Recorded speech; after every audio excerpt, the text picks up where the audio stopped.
The following story is absolutely true. When Alan Pardew was manager of West Ham United a few years back now, he and his coaching staff were having dinner on a Friday night before a game, and when the food arrived, the bold Pards decided that one of his minions' plates looked better than what he had ordered, and so he took the guy's meal.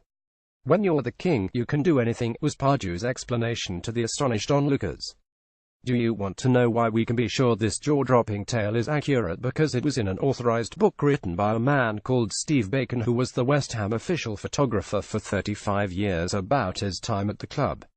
Bacon, something of a cult hero with the Hammers fans, let it be known that of the many people he had come across throughout the years, Pardew was his least favorite. "I don't think I've ever known a more arrogant person in my life," Bacon wrote. "There was one occasion when I threatened to stick a fork in his hand. I was sort of joking, but there were definitely times when I felt like swinging at him. Or telling him to fork off, if you follow my drift." Steve, mate, we follow your drift. The next story, I believe, is probably true. Some time ago, a Fleet Street sports writer hosted a house party for those and such as those, and a room was converted into a VIP section. Yep, you read that right. Behind the cord which kept the plebs and beautiful people apart, sat just one guy on his own, looking all smug. You've guessed it, Alan Pardew. I worked in Newcastle when he was manager there, and the stories which emerged from the club about the guy's ego were quite incredible. Pardew is the type who would join the Navy so the rest of the world could see him.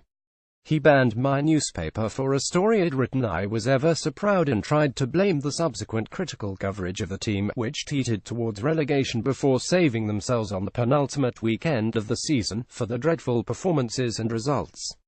I was there when he headbutted Hull City's David Meyler on the day he corrected a journalist who spoke of St James Park when, in fact, it was the Sports Direct Arena, and when he put himself forward to be the England manager one day when his name was on nobody's wish list.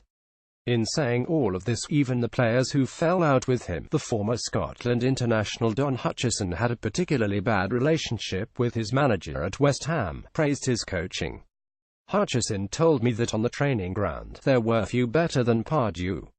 But no Rangers manager. It was reported tentative contact had been made towards his representatives from Ibrox, and surely even this club, which has a quite astonishing record in recent times of getting things just plain wrong, will do some due diligence and look elsewhere.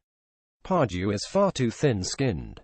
If he thought Newcastle was bad, and he did, what is he going to make of Glasgow? Oh, and he had a hopeless record in the North East Derby. Although it would be quite Rangersy if they did go for Pardew. Just the other day I asked someone whose nose is bluer than most when he believed the last time Rangers got a big decision right. He reckoned it was bringing back Walter Smith in January 2017. And no huge fan of the former manager. Pardew would be a mistake, and personally, I don't think it was ever really a goer. Indeed, I believe Derek McInnes will be manager of Rangers soon enough, and while he offers no guarantee of success, this would be a correct decision. At last, such deals are rarely, if ever, simple, but whatever Aberdeen want in terms of compensation, Rangers should pay. Rangers erred when they should have gone for McInnes last time, and so if they fail to get the man, or go for someone else, it would feel as if they were trolling their own supporters. But if Pedro Caixinha could convince them he was the answer, anyone with an ego can.